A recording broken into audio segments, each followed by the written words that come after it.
Hello, my name is Jacqueline Dagan, and for my oral presentation, I'm going to focus on women in advertising, specifically the harmful effects of extreme Photoshop and the objectification it casts on women.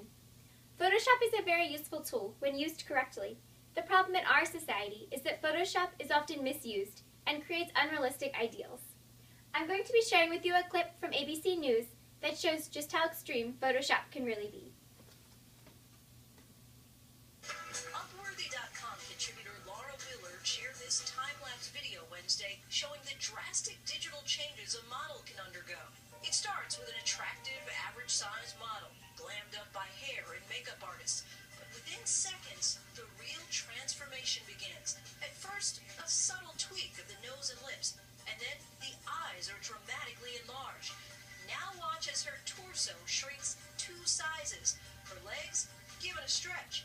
After elongating her arms and neck, the model gets a digitally... Clearly, Photoshop in this case has not only been used to get rid of imperfections such as blemishes, but it has actually altered the woman's body. Has Photoshop always been this way? 4 and 6's website article, Photo Tampering Throughout History, shows a photo dated back to 1860 with Abraham Lincoln's head on another politician's body. Maybe this isn't such a big deal, it's just for advertising, right? But the effects it has on viewers are alarming. Ian D. Stephen and A. Tricia Marie Piera, professors at the University of Malaysia, did a study with men and model images of females. In their article, Does Exposure to Model Influence Judgments Made by Men and Women? They state, the low ideal weight for females by media seems to influence judgments of attractiveness more than health in men and women. They also found that the more advertisements and digitally altered women men were exposed to, the higher their expectations for future girlfriends and wives.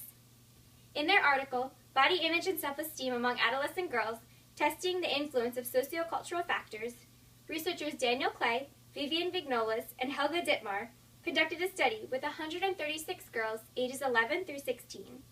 They found that the more models and advertisements these girls were exposed to, the lower their body image.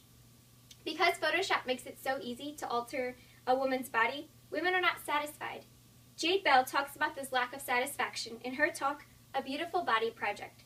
She states, we need to be the change, and we can do it. But how? National Journal writer Marian Kogan quotes in her article, The Great Photoshop Crusade, in my estimation, it's as big a public health crisis as anything we have faced as a country. And there are people who think I'm being hyperbolic, but I think the data makes it absolutely clear. This is an issue that has affected, and I'd argue infected, generations of Americans, and promises to continue to affect more generations unless we do something. Some think that warning labels could solve the problem. Psychologists from the Journal of Social and Clinical Psychology conducted a study where warning labels were posted on magazines that contained digitally altered photos. They found that the women who viewed the magazines with the warning labels were able to have higher self-esteem than those who viewed the magazines without warning labels. While printing labels on magazines might be a bit drastic, it is clear that a social movement will be beneficial and perhaps necessary to stop the Photoshop world from spiraling out of control. Or is it already too late? I believe there is still hope for advertising to be a world of self-expression, where women and men are seen for the beautiful people they really are, a world where independence trumps Photoshop.